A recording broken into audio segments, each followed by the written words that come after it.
Hey guys, welcome to the Wrestling Escape Pod. I am Wrestling Daze and I am joined by my co-host with the most, Tommy Toy Travels. How are you, my friend? I'm back again. It's a brand new episode, a brand new day, so I'm super excited. I'm super hyped. You? Yeah, feeling really good. I've never felt more awake in all of my life. I am feeling pumped. A few moments earlier. Hey guys, welcome to Wrestling Days. I said I was tired. I said it at the start. This is the best intro yet. I'm not keeping this. I'm not keeping this. Don't even bother. You're not keeping that. That was gold. No. Okay. I am not going to be associated with mistakes. I'm feeling ready. This is energy. I popped a few pills beforehand. Some Walmart exclusive caffeine pills. You didn't get them from Savers, did you? No, but actually, if we want to start off, the jeans I'm wearing right now are directly from Savers. There's one flaw though, and that is that the fly, it's always unzipping itself, so I can't wear them in public. At least that's what you tell the police. yeah, it's up now. I'm sorry, officer, but the zip always undoes itself. Yeah, they look exactly like my other jeans. And once I accidentally wore them to work. And that was a very tough day. Do Savers advertise that as like a key feature of the jeans? The fact that it's someone donated them broken. They got played. I got played. We all got played. Savers doesn't deserve this. No, I don't know. I don't want to be getting the wrong messages out there. They only deal in quality produce, if you will, products. Yes. So this is just a rarity. If anything, you've probably broken them in transport or something. But that is probably what happened. Yeah. It was. Yeah, it was not Savers. It was me. And were any more Svetlana news, or is that done? I don't want to say it's done. Yeah, I'm kind of playing hard to get though, because I read online that's how the next step, and I did get that email from them being like, why do you want to talk to her? I forgot about it, but before doing this, I was like, I could always email them and act like I was super busy and didn't forget about it, and just be like, oh, I'm so busy. Yeah, why? It's because our podcast is listened by over X amount of people on Apple Podcast. The boys over there. The boys who need their own women from loveme.com. That's a really good point. You've said before how it's mainly a male crowd over there. I mean, this podcast is perfectly positioned to really drive interest in loveme.com. Why they're not reaching out to us? Maybe don't know. Maybe they're playing hard to get as well. Perhaps we're all just playing hard to get. Psychology. We're all just playing hard to get. Yeah, I mean, in all fairness, I've been playing hard to get for about 45 years, so... It's 21. 21 years, 21 years. So... Right, okay, shall we get into it? I've got to tell you, this is a real tough subject for me. This is a I don't watch TNA. I had a lot of fun Googling dumbest TNA stuff. I did a bit of Googling, I am going to admit to that, but even when you Google like TNA and like dumbest moments, things like that, they kind of give you like a snapshot of, oh, they did this match. But there's not really much more to it. Do you know what I mean? It's like very surface kind of. They did this match. It's not like when you look up WWE stuff, where it happened, what was the build-up, the backstory, behind-the-scenes stuff. Yeah, and I kind of missed all of that. And you kind of left them with going, well, hang on, do I need to try and figure out how to watch old TNA episodes? And realistically, how much of that can I do in a week? And so, I mean, we're definitely going to bring, I think, the worst matches, the worst moments, and we're going to give, or certainly I'm going to try and give as much info as I can. If I know you watch it, don't you, or used to?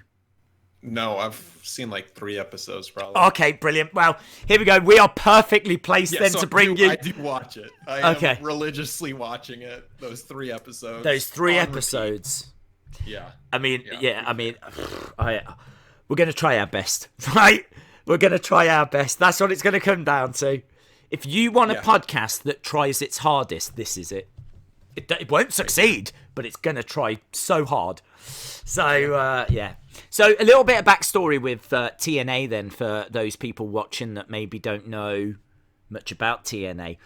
Obviously, coming out of the Attitude Era, we had WCW and WWE. Now, WCW finally ran out of steam for many different reasons and obviously got bought by the WWE.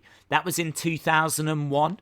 And this now meant that you only really had WWE in North America. There was no other competition. There were like other smaller promotions, but nothing that was like had a TV deal that was, you know, competing against WWE. So there was a massive gap that just opened up in the market.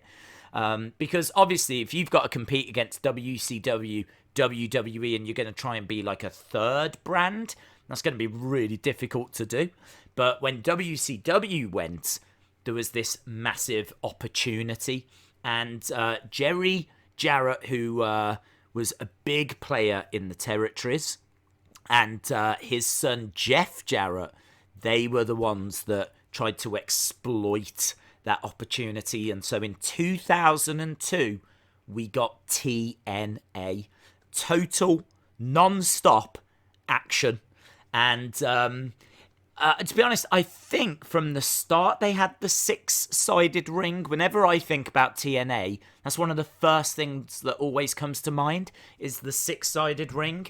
And I remember being quite confused by it because I like the idea they were trying something different. And I like the fact that it's kind of like a wrestling ring and a little bit like the UFC octagon. They've kind of, you know, tried to mix the two a little bit. So I kind of like that. I respect that. But every time I saw a match in it, it didn't feel right to me because I'm so used to seeing a ring, a 4-sided ring with, you know, 4 corners and all of that. And I just really struggled, I think, to get into it. I think it's a lucha ring style. I'm Googling it right now. Google away. How did you feel about it? Because it is a big talking point. Yeah, it's one of those things where it totally changes the game because once it breaks out of the squared circle and becomes the hexagon circle, it's just how do you do that? Like where do there are 2 extra posts? Where do the wrestlers stand? If it's tag match, it's a whole new game, a whole new experience. So it's one of those things where it's like, maybe it'll be good, maybe it won't be. And I don't know if I haven't watched enough of TNA to actually be able to say whether or not it was successful or whether or not it presented itself as an alternative to the 4 corners, or if it's more just a gimmick. I think the fans liked it because, again, from my limited knowledge, I know that when Hogan came in, they changed to a traditional ring. They left the 6-sided ring. So when Hogan arrived, they changed it to a 4-sided ring. And I think the fans wanted to keep the 6-sided ring. I don't think they wanted to be... It's kind of part of their identity. It really was a big part of their identity, the shape of the ring. And I heard that it was absolutely rock solid. It was a rock solid ring as well. So it was not a great ring to do bumps in or anything like that. I think because of the way it obviously needed the steel supports underneath to go to all the corners, it kind of meant like there was maybe more steel involved. And apparently a really tough ring to take bumps on. So when Hogan came in, they changed to a more traditional ring. And I don't actually know if they ended up going back to it or not, but I know obviously TNA has now become Impact. I mean, this video isn't the history of TNA, but again, for those people watching that maybe don't know, TNA is now Impact Wrestling, which is still going at the time of recording this, and they use a 4-sided ring now. But I think they were doing a special kind of TNA flashback show, and I think they were going to do a 6-sided ring and bring that in, which would have been cool. I don't actually know if it happened or not, because of course we had COVID happened, yeah. So that show never took place. No, it's supposed to be their big WrestleMania weekend. Right. To make those bucks. Right. That's a shame. Yeah. So yeah, just a little bit of backstory there for people that maybe don't know. So I've got obviously a lot of the stuff that you would find on those kinds of lists. Do you want to start us off? Have you got something juicy you want to jump into?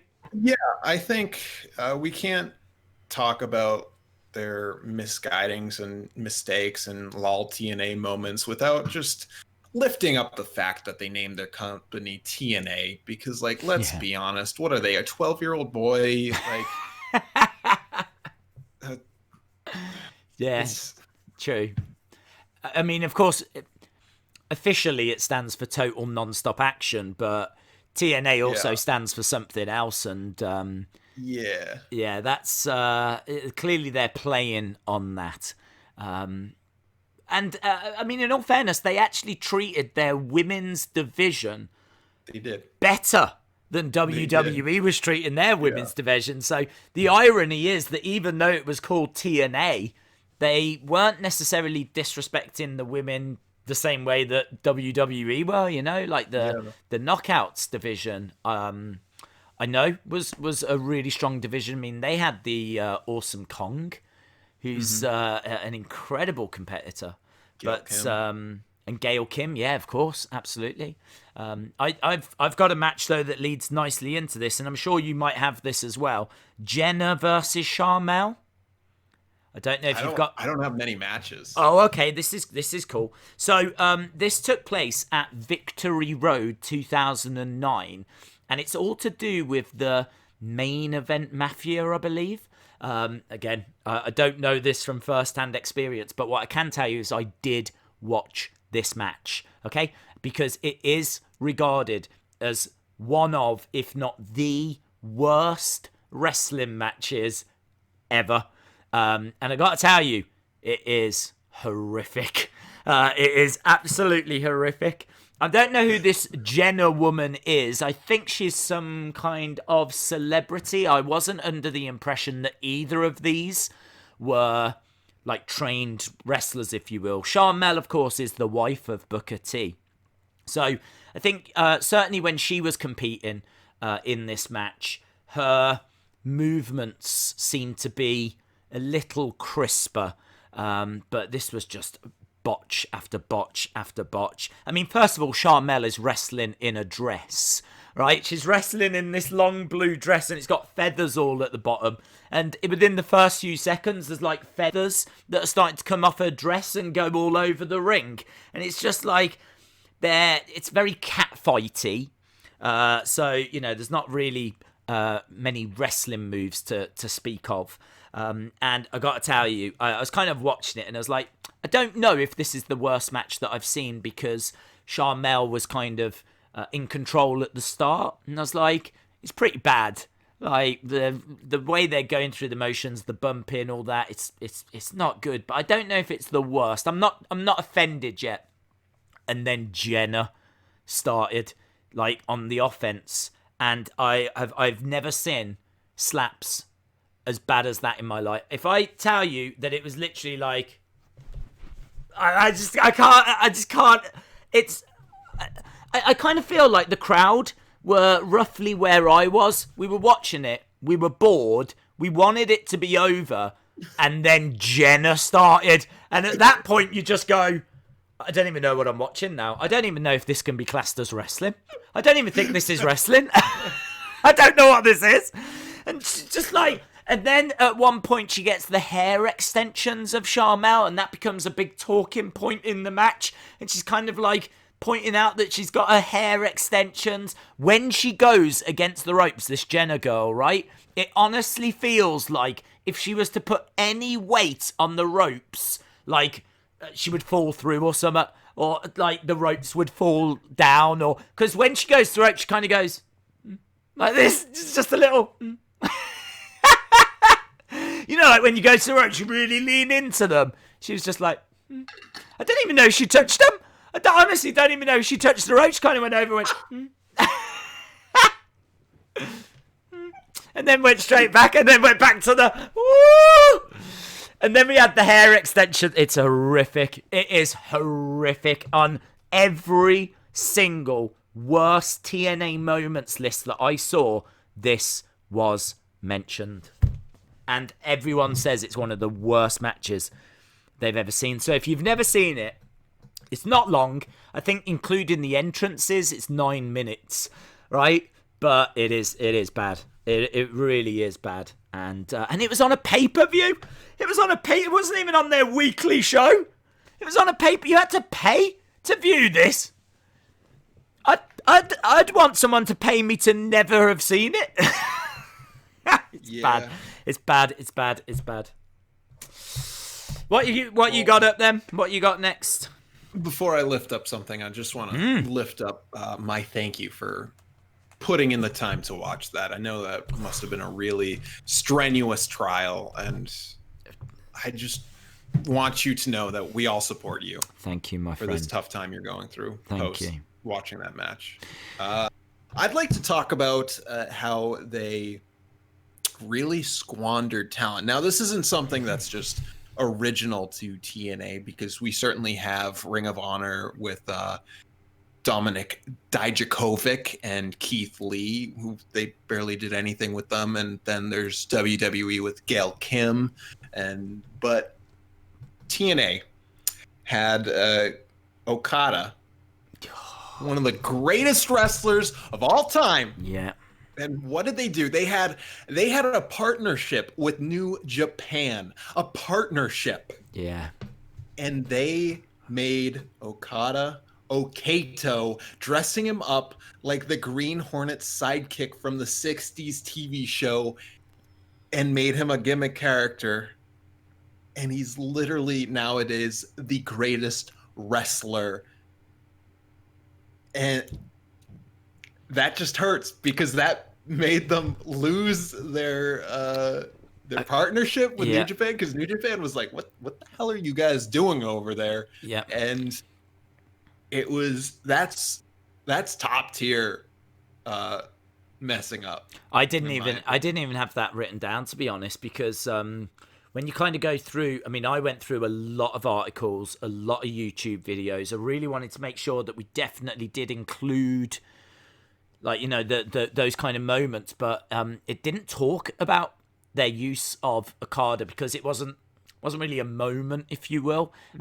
You're right, they just completely botched talent in that way. You know, they really took their influences. They looked at what WCW was doing, and they seemed to go along the lines of, well, it didn't quite work for them, but maybe it'll work for us. Like, should we try and do like pretty much the exact same thing? Should we bring? I mean, they did end up having Bischoff and Russo and Hogan, and do you know what I mean? They brought in all this WWE talent, but the thing was, their homegrown talent. Don't get me wrong; they did develop some incredible stars: Samoa Joe, AJ Styles, EC3. You know, they all got their starts in TNA. So I'm certainly not going to sit here and say that they weren't developing talent as well, because clearly there's a great track record there that they did. But you're absolutely right. How do you get Okada and mess it up as bad as that? And as you said, you know, that partnership with New Japan, and lose the partnership with New Japan. I mean, could you imagine if they had just gone down a more serious road? Like, that's the one thing I've learned a lot going back looking at these lists, is just how silly TNA was, you know? Yeah. Like, they really did just turn up the silliness to the max. Yeah, to be honest, I never really gave it much time because I just didn't have the time to invest in it. I couldn't really tell you too much what they were doing. I heard some good stuff. I mean, of course, you hear the buzz about AJ and Samoa Joe and the Knockouts division. So I heard some good stuff, but I just didn't really have the time to invest. But man, yeah, you're absolutely right. Yeah, you're right. I can't believe how they used him. Also had the Bucks. Yes, they did. And they didn't really do much with them. They had them as a tag team, had them go against each other, tried to make them singles, and it's just it's again they had arguably the best wrestler and the best tag team. Incredible. And they lost him.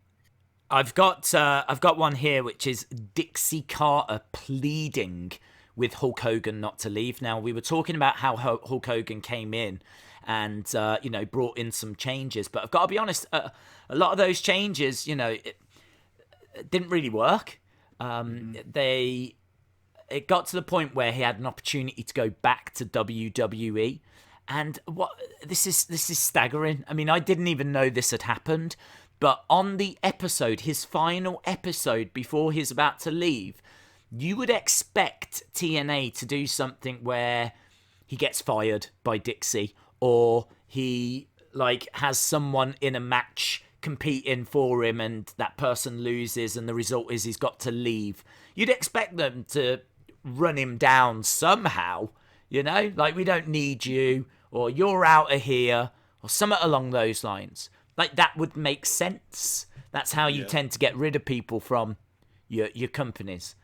They went the exact opposite direction. They actually had Dixie Carter pleading with Hulk Hogan not to leave. She was actually clinging onto his leg as he was walking up the entrance ramp. He was dragging her along like this as he was going up the entrance ramp. And that's it. That's how it finishes, with her pleading, desperately begging, gripping onto his leg, asking him not to go. And he goes. I mean, if you're a TNA fan in that moment, what must you be thinking? I mean, you're looking at your top person, your CEO or whatever, pleading for someone not to leave. So how have you got any confidence that, next week's going to be a good show? Oh, they must have something good up their sleeve for next week. How could you think that when you just saw them pleading with Hogan not to leave? So, yeah, crazy moment. I can't think of WWE ever doing anything like that. I can't think of anyone ever leaving WWE with them pleading with them not to leave. That sounds I think it's Vince Russo that's always thinking about what the wrestling fans will come up with and try and subvert that. I think he's the big person who's known for doing that, and that just feels like it, because I understand Dixie was probably a heel. You want the audience to hate her, but firing Hulk Hogan is good enough to make an audience hate her, because most people do genuinely appreciate Hulk Hogan. But it seems like whoever was the writer was yo, we gotta subvert some expectations here. How about instead we make Dixie look like she has no power, instead of making her look like she has power to her head? Then people won't predict, and that's what's interesting. Not being able to predict, instead of just being good stories are good for a reason. Overthinking, overbooking. That is very much what TNA are guilty of. If you could do something simple, tell a simple story, but tell it really well, then TNA didn't want anything to do with that. They had a phobia of that. They wanted to go the other direction, which was, how can we complicate this to the point where even our fans aren't going to understand what's happening anymore? Because there's example after example after example of where they just kept putting layer and layer of just rubbish on top of what at its core could have been a really good story, Could have actually worked out really well, because that brings me to something I was really surprised about, and this is aces and eights. Okay, so I don't. Again, I'm very happy to admit I do not know tons about TNA. My knowledge is very limited, but I'd heard of Aces and Eights, and actually, amazingly, I remember flipping through the channels one night, sticking on TNA just to watch, a little bit, see what they were doing, and it was Aces and Eights at the time, and I was actually quite entertained. I actually thought like Bully Ray, because they built Bully Ray up like to be this big singles star. Which I was quite intrigued by, and he was in the Aces and Eights group, and I thought it was a good name, and they were building him up, and I was from what I saw, it looked pretty good. So I've always been under the impression that Aces and Eights was one of their success stories, like Bully Ray built him up, Aces and Eights as this faction. But I've been so surprised doing research for this video to see so many articles laying into it. So many articles saying that at its core, what we just said, they had something really good, something really interesting. But apparently, Bully Ray was not... he was fighting against Aces and Eights. And then they did one of those reveals where it's revealed he's actually the leader. And then they had to try and explain why he was fighting against them, when he was actually the leader of them. And then whilst they're doing that, they're adding more members, and the whole thing apparently gets quite bloated, and they're like, it's very NWO in that sense. Like the NWO at its core, I mean, it's cool, amazing, and it managed to ride that for a long time. But no one can deny that it didn't get bloated. And there was like so many. I'm pretty sure at one point even I was a member. Like everyone was a member of the NWO. Right? So like everyone seemed to be a member. And I think that's what they did with Aces and Eights. So I found that absolutely fascinating. Where they said that they had basically taken this really intriguing storyline, done exactly what we just said. Went too far. I think there's going to be, I don't know if there is yet, but a book about TNA and its comparison with WCW, because as you said, they were picking up where WCW left off, both in the TV, but also metaphysically, because a lot of their mistakes are parallels to WCW's mistakes. But, I mean, you can't be too surprised. I mean, I don't know the timelines of Aces and Eights and when Russo's with them, but Russo's with them, Like, the guy that's doing all the booking for WCW through that main period is now in TNA, and obviously he's going to be bringing a lot of those same thoughts and his same thought process. And so, of course, they're going to be making the same mistakes. So, yeah I mean, I do understand. I do kind of feel for them, because WWE is a very difficult company to catch. And when I say difficult, I mean borderline impossible, because they've kind of cornered the market, It's like they've got the name recognition, they've got all the legends, they've got the library that they can dip into.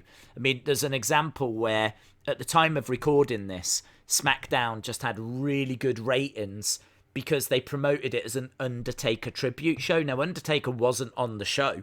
They just had a few people saying nice things about him, and they showed one of his matches. And that was good enough for SmackDown to get a really strong rating. Like, its best rating since April, I think it was. So, best rating in a couple of months. And that's just because it was an Undertaker tribute night. And that's how it was promoted. So, they can pull tricks like that till the cows come home. Do you know what I mean? They could do a Stone Cold appreciation night. They could do a Hulk Hogan appreciation night. They can do a Bret Hart appreciation night if they wanted to. And there's no other companies that can really do that. And, what they had to do then was they had to try and bring in some of these legends. So that's where they went and got Hogan. They got Bischoff. They brought in lots of other big names. And... then, of course, you're holding back some of the talent that's trying to break through.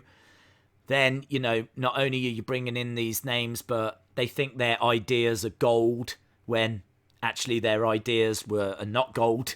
Never were gold. Not even like tin. Like, they're just not. They're not a treasured metal at all. So, Yeah, you kind of you can see where they made their mistakes. Yeah.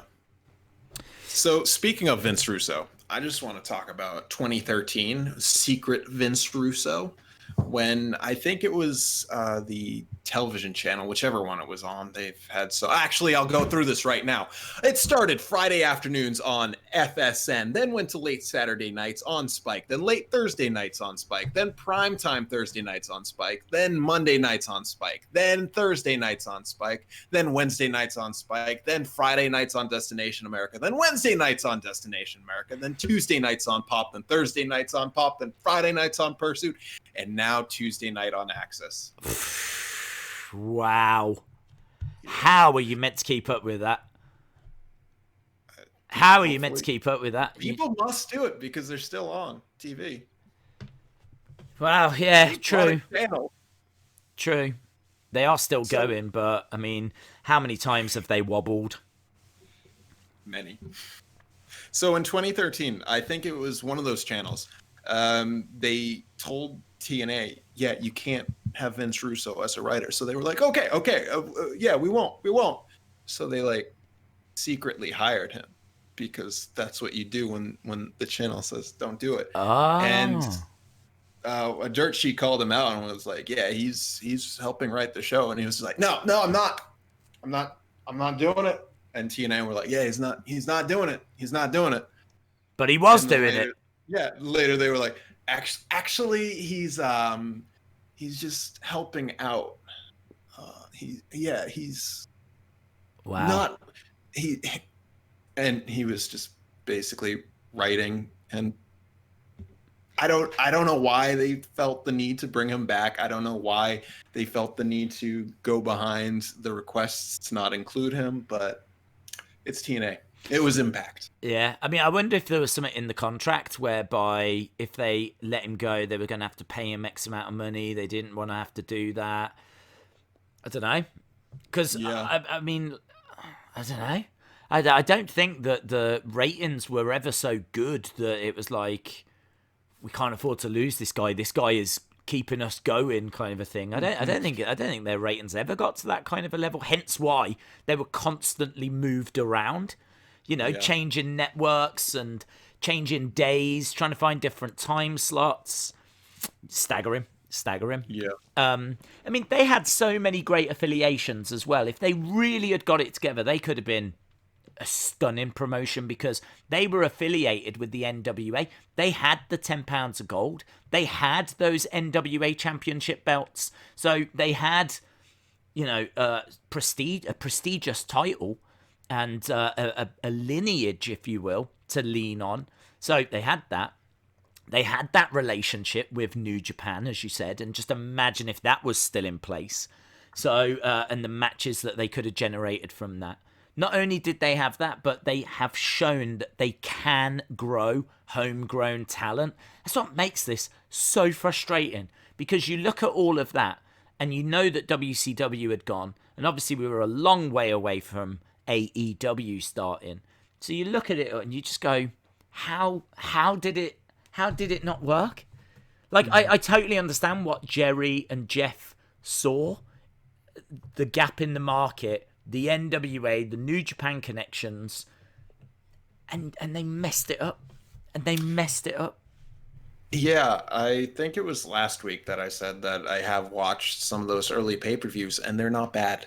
Right. They're serviceable wrestling. Yep. I can see what they were doing, and I don't know how that idea got so. I think it was just like they watched an episode of Attitude Era, and they were like, "We can do this, TNA. We'll call it TNA." Yeah, and you know what? You make a really good point, because all of my examples that I've got are 09, 11, kind of around that. If you think they started in 2002. Like, I don't think I've got any examples of anything rubbish from 02, 03, 04, 05, 06. Do you know what I mean? So that does make sense that they had some good stuff in place near the start. But certainly by the time I think we're getting to 07 or, you know, around that kind of ballpark, I think things are starting to wobble, to put it bluntly. I want to make sure that I definitely get this in, right? I definitely want to get this one in because I think it was Jim Gore, good friend of the channel, who, as soon as we said we was doing this in the chat, he said this name. And I was like, I don't know that name. But I looked into it. It features on all of the lists and it's number 1 on a lot of them. So you might have this written down. But it's Claire Lynch, right? Not to be confused with Becky Lynch. But this is Claire Lynch. So this is a story line that they did that involved AJ Styles. Now, AJ Styles is a man of God. He is a happily married man. He's got kids. And people know this as well, that he is a straight-lace, great guy. And the story that they tried to tell was that he was having an affair, alleged affair with Dixie Carter. But not only that, but he'd apparently had, or was the illegitimate father of a child with, I think she was some kind of a drug addict called Claire Lynch, right? So, and the match this builds to is staggering. It's staggering. So, basically, he needed to prove or, show that he wasn't the father. So, he wanted to have a DNA test. But it's not as simple as that in TNA, right? You can't just have a DNA test. So instead, there's a match made where it's AJ Styles against Christopher Daniels, right? And the stipulation was if AJ won, he would have the DNA test so that he could prove that he is not the father of this child, right? But if he lost, he had to just admit that he was the father. He had to just go, yeah, it's me. Yeah. There's the... No, you're absolutely, yeah. Absolutely, you're right. It is me. I am. That's how it works. That's how it works in America. You don't know because you're in the UK, the Ukraine. Yeah, I'm in the UK. I'm sat here in the Ukraine with Svetlana, and but the thing was, before AJ won the match, so he got to have the DNA test. But before the result even came out, Claire Lynch revealed that the pregnancy was a hoax anyway. So the whole thing was a waste of time. So not only was this match stipulation an absolute sham, but the pregnancy was a sham as well. And it was just, this is the thing. I mean, like oh God, could you imagine investing any time in watching that storyline? You'd give up. Surely you'd give up. Do you know what I mean? Why have I sat through all of that? Why have I wasted my time watching that whole storyline? Just a complete waste of time. Awful. I can't believe they had that match. If you lose, you've got to admit you're the father. Yeah. So, I totally see why that was being shouted out in the comments section last time. Yeah, I don't know. We can. Have we done one of these for WWE yet? What, like a dumbest moments? Yeah. Not yet.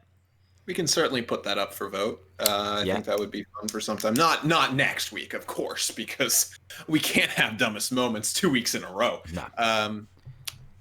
But I was just wondering, like, would you say you know more of the history of WWE? WWE has been around longer. Would you say TNA has had more dumber moments?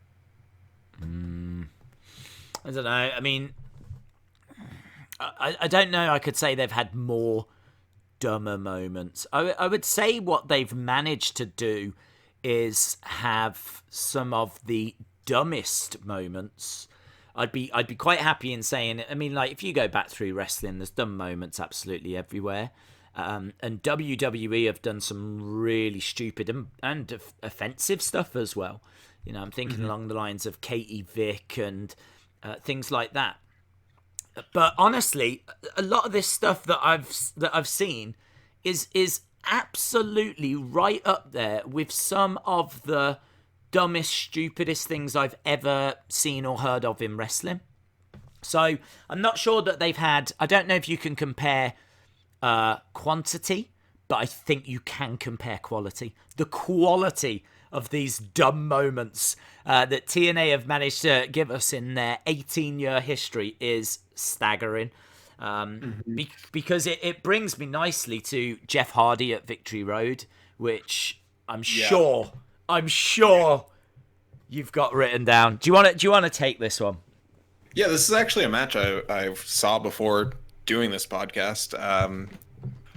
I don't have to do the historical. I don't care about what happened, but all I know is that TNA allowed Jeff Hardy to attempt to wrestle under the influence, which I think is it's totally disrespectful for Sting. It's incredibly unsafe for Sting, Yes. and it's just one of those things where it's negligent.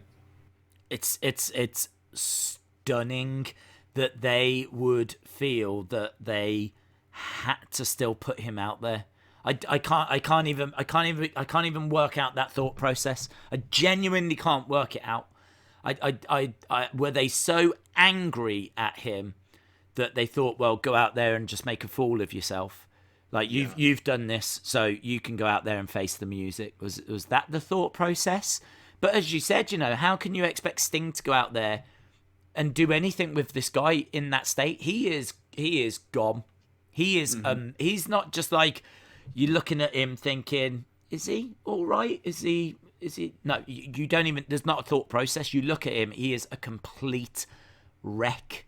And this thing, it goes a minute, something like that. This is the main event. This is for their world title. So it's Sting versus Jeff Hardy at Victory Road in 2011. This has got to be the lowest point of Jeff's career. It's got to be. Absolutely. I can't think of anything that could be lower than this. And basically he's gone. I mean, this isn't storyline or anything like that. He's clearly got problems, which, have been well documented. He's under some kind of influence. I don't know if it's drugs and alcohol or both or what it was, but he's out there. He's out there for a minute or whatever. Well, he's out there for a little while, actually. And then I think Sting, because I think he comes out first and then it's Sting.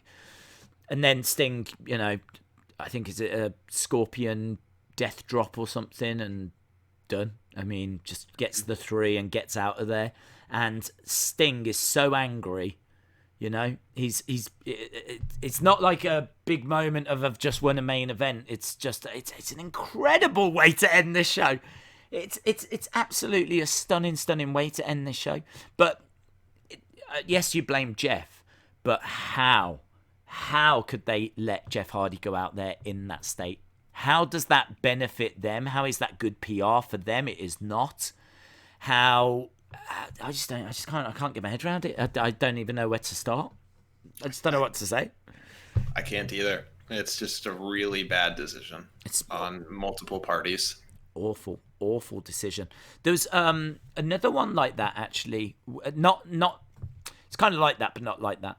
And I didn't research this one, so I'm pulling this one off the top of my head, and it was only the other year. But wasn't it Austin Aries against John Morrison, when he was in TNA? They had a match, which I believe was the main event, and I think Austin Aries lost. And then at the end, just started going off. And just ranting and raving and like stormed out, and everyone was like, "Is this a work? Is this a shoot? What's this about?" And he that was him legit walking out. That was him like legit walking out. There's something about their main events where real life keeps sneaking in. So you've got real life sneaking into this Victory Road with Jeff Hardy being under the influence, and then I mean they must have known that Austin Aries was going to walk out, or was not happy, or didn't want to do the job, or I don't know what it was. I still don't know what it was, but I remember an announcement saying that he'd been let go, he'd been fired. So I'm sure if you got the Google machine there, call that up, because I'm sure Yes. I'd love to know. John Morrison, Austin Aries, fired, TNA. It's like, I want to say 2017. Because I don't want to get it mixed up with like Alberto Del Rio or something like this, because he's capable of doing those kinds of things. Yes. He no-sold the finish. Okay, so you've got it. And this is Austin. Yeah, he no-sold a Starship Pain. Yeah. And apparently he dropped an F-bomb. Right. And stormed out. Yeah, he stormed out. And then they announced he had been fired, I think. Yeah, and it was not scripted. Yeah. And he wasn't supposed to no-sell. Yeah. So yeah, he just took it. But the first comment is, "It's a work. Can't have anything in wrestling without." Hey, yeah, no, I got to tell you, a lot of people was thinking along those lines. A lot of people, because TNA have just got such a history of doing things like that to generate any kind of buzz. Do you know what I mean? To get any. So as soon as this happened, I remember it. This is from a few years ago, I believe. I remember it being quite a big story of, is this real? Is it a work? Is it a shoot? What is it? But I think, time has now shown that it absolutely was real, yeah. So kind of it's so many examples of that. I mean, this podcast honestly would have to be 20 hours long to go through all of the examples of things along those lines, but we do need to focus on the worst of the worst. Yeah. I've got the reverse battle royal. Yes, so me too. That was the top of my list. Oh, go for it then. If it's top of yours, go for it. Just have nothing to say. How dumb is that? People fighting to get into a ring. That's the dumbest idea I've ever heard. That's it. That's all I have to say. Dumbest idea. So the rules were that all the wrestlers started outside of the ring, and it was the 6-sided ring at this point. And they had to, I think it was when half of them had got into the ring, then a battle royal began. So you had to be one of the first half of people to get into the ring. So this is basically a race of who can get into the ring. I mean, how many times have people got into rings? Wrestlers got into rings. It's one of the easiest things to do. So it really shouldn't cause that many problems. I understand you're going to be next to someone. You're going to be trying to pull them down, and I can kind of see the thought process, and I can kind of understand what they're trying to do. I think on paper the idea isn't the worst thing I've ever heard, but where it fell down was if you was not one of the people that was going to be going into this match, right? And you knew that you couldn't get into the ring because you weren't meant to be getting into the ring, then you had to find other things to do. Apparently there's a moment where one of the guys just sits on the floor, and the commentators have to turn around and go, "This is clever. He's looking for the right moment to get into the ring. He's trying..." He's trying to find the right strategy. It's just get in the ring. To my boss, next time they catch me not working, yes. I'm gonna be this is clever. I'm waiting for the right moment. Yes. It's my strategy. But then you've got people that are how wrestlers are classic at climbing up ladders really slow. You got other wrestlers that are just trying to get into the ring. It's please someone grab my leg. Grab my leg, someone. Stop me from getting in. So, yeah, it was carnage, man. It was absolute carnage. But again, on paper, I can understand that would look... Yeah, all right, Yeah, if you can... I think if there was less wrestlers and maybe a cage that you had to climb to get in. Yeah, that could be good. That could be interesting. That might be better because that's more of something. That it's not just going through ropes. They had a cage, didn't they? I don't know what it's called, but I think there was a cage that had a roof, and you had to climb up and then climb across the roof as well. That was cool. Yeah, I like that. I think didn't you have to get an X that's hanging in the middle or something? So I don't know if it was part of their X Division Championship or something. Okay, but look, I mean, as much as we're laying into them, they did have some good moments as well, and I'm sure we'll get around to doing a good TNA moment video, but that's not this video. No. There's another example of another bad match, and I think it was called the Silent Night Bloody Night match, right? And this, I don't really understand. This is something to do with Christmas, and I think there's presents, and obviously in the presents you've got weapons, but the main thing was there was going to be a barbed wire Christmas tree, right? That's what was grabbing the headlines, this barbed wire Christmas tree. You had someone in this match called Relic, right? And I love this. I don't know how I've never thought about this throughout all my years, but they've got a wrestler called Relic, right? Which is killer backwards. Isn't that amazing? Relic. RELLIK. That's amazing. And yeah, that's like one of their best ever ideas. To the point where every 5 seconds they're constantly telling you, Relic, which is killer backwards, stepping into the ring now. You gotta save that for our best TNA. Yeah, if ever we do a best wrestling superstar name or something like this video, that's got to be in there. But it was Relic, which is killer backwards, Abyss, Black Rain, and Shark Boy. Not just Shark, but Shark Boy. Yeah, and they were in this Silent Night Bloody Night match, and it had this barbed wire Christmas tree. The Christmas tree was pretty small. It was about, like, I think people were under the impression that it was going to be this like 20-foot centerpiece, and they were going to be fighting around and they'd get tangled in it and all this. It's like one of those little trees that you might have in like an office or something. Do you know what I mean? It's not that impressive at all. And because it's not that impressive, because it's not that big, they've actually got it suspended from the ceiling, so it's kind of swinging away to the point where, like, they're throwing, like, I think Shark Boy gets thrown into it, and he ends up like just bouncing off it, really, and like taking a bump. Like, no one's getting caught in it or anything like this. They kind of built it up to the point where it was going to be like this epic tree that people are going to be, it's going to be a big centre point of this match. It's just over in the corner, swinging away. So, yeah, that was another match. That was another match I had to go back and watch. You watched it? Yes, because I want to make sure that what I'm saying is accurate, so...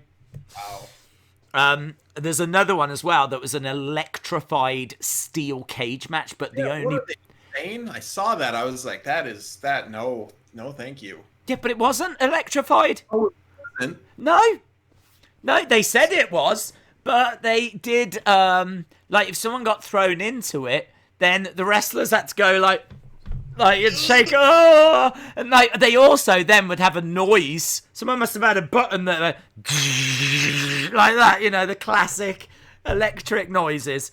And so, then also someone on the fake. That was fake, yeah. And there was someone on the dimmer. Someone must have been on the dimmer as well, so that the lights would flicker and everything in the arena. Like, what? I don't understand. Are they trying to make out that the electricity for the cage is so strong that if someone gets, like, thrown into it, the lights are gonna go? Do you know what I mean? Now that I know that it was fake, I'm glad it was fake, but also 2, I'm not happy that they even did that, because that's just dumb. But that's why it's on this video. Yeah, that's why it's on this video. Team 3D versus Team LAX, and you've just got moments where you've got people getting thrown into the thing and they grab it, and then, like, a moment later they realise, so then they have to, like... It's just the worst. It's overthought. It's just overthought. You don't need it to be electrified. You don't need the cage to be electrified. Like, I understand that saying it's electrified might gain a little more interest, but it's not worth making it the hokey thing that it became, So, yeah, not good, man. Not good at all. I've only got one more thing that I've got written down, to be honest. There's a fair few other bits that we could go through, like how Dixie had, she did like a chat with the locker room, whereby she was saying to them, look, you either believe in this company or you go, right? And apparently this was like a pretty serious conversation that they decided to air. They decided to actually put on the show. Like, this was an actual conversation where she was like laying into the locker room, and they decided to film it and record it, make it part of the program. Now, thankfully, I don't think anyone got up and gone, but could you imagine if they did? Could you imagine if several people just got I'm gonna go to whatever alternative at the time. that could have heavily backfired on them. So it's just loads and loads of stuff like that. But yeah, did you have any other bits you wanted to throw in? I just had a little bit about a house show that they did in 2013 where majority of the wrestlers actually couldn't wrestle because they forgot to get a wrestling license for that state. Really? Yeah. Oh, So, I like, never heard about that. the TNA world champ at the time, Chris Sabin, couldn't wrestle because he wasn't licensed. Gail Kim wasn't licensed, a bunch of them. So like half the card wasn't there because they just didn't get licenses for them. Wow. That's amazing. Yeah. The one I had was the Voodoo Kin Mafia, which was actually Road Dogg and Billy Gunn. So Road Dogg and Billy Gunn, you know, I mean, look, this is another example. It kind of brings us nicely full circle. We were talking about how TNA can be quite comparable to WCW, and WCW was bringing in a lot of WWF stars, and some of it worked, like the Outsiders and the NWO, but obviously certain things didn't, like the Shockmaster. Yeah, they brought in Road Dogg and Billy Gunn, and rather than them focus on themselves, they were laying into DX, obviously a group they used to be a part of. And they were laying into DX because DX had just reformed and they were not a part of it. So they were laying into DX. They called themselves Voodoo Kin Mafia, VKM for short, Vincent Kennedy McMahon. So little shots fired there. And apparently they even tried to invade a WWF house show. They even tried to go to a WWF house show. I don't know if in their mind this was them doing what WWF had done to WCW with the tank. In their mind, they might have thought, oh yeah, that worked well back in the day. Maybe we could do something like that. But like WWE did not give a monkeys, did not care in the slightest. I don't even think they knew they were there. So yeah, it just absolutely did not work out, and just fizzled out. Just didn't really go anywhere. Again, it's just another example. Just focus on your own thing. Focus on your own. You didn't need to do that. And yeah, again, another thing that just cropped up quite a bit in those lists that you can find all over the internet. So Yeah. crazy. I gotta tell you, I really enjoyed looking into it, to be honest. Yeah, me too. As I said, like because I don't have any of that history and I don't really know how it all connects, I can't really give like the backstory that I try to when it comes to WWE. So that's the only kind of downside, if you will. But I learnt some stuff. There was a lot of stuff we've spoken about that I didn't know. Like I said, with Aces and Eights, you know, I was always under the impression that was like a big successful faction for them. So it was so interesting to find out that it just wasn't that way. So I really, I really enjoyed this one. But we don't know what's coming up next, do we? We haven't got that yet. No, we haven't even started a poll yet, so We can, in the sky. yeah. Do you want to, if you've got 4 ideas, if you want to chuck it up, then we can get that onto the Wrestling Escape Pod, and people could vote over there on Twitter. I don't. Tommy doesn't, guys. Breaking news. Yeah. Tommy doesn't. You didn't catch me. I said I don't. We could always do the Shield. We could do the Shield. Well, hang on. We don't have to decide this now. Okay, thank Don't goodness. don't you worry. You sleep on it. You sleep on it. I'd love to sleep on it. I'd love to like give this the time instead of just being like, we'll do the Shield and just be like, what am I talking about? Yeah. What about the Shield? Yeah, let's sleep on it. Let's come up with 4 and let's post it on the Twitter. So by the time people are listening and watching this, those of you on YouTube, those of you on Apple Podcast, go to what is it? Wrestle ePod. Wrestle ePod. Yep. On Twitter, we have a post up with 4 choices. Pick your choice, and that's what we'll do.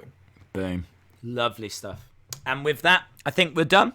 Thank you so much for watching. Really, really appreciate the support, you guys. Awesome as ever. I hope you enjoyed this slightly different video, if you will, because obviously we tend to look at WWE, but it's great to go to a different company, get a bit of a different flavour, and who knows where we'll be going next. So thank you to Tommy Toy Travels. Thanks, Daze.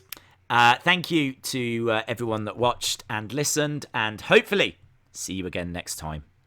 Bye for now.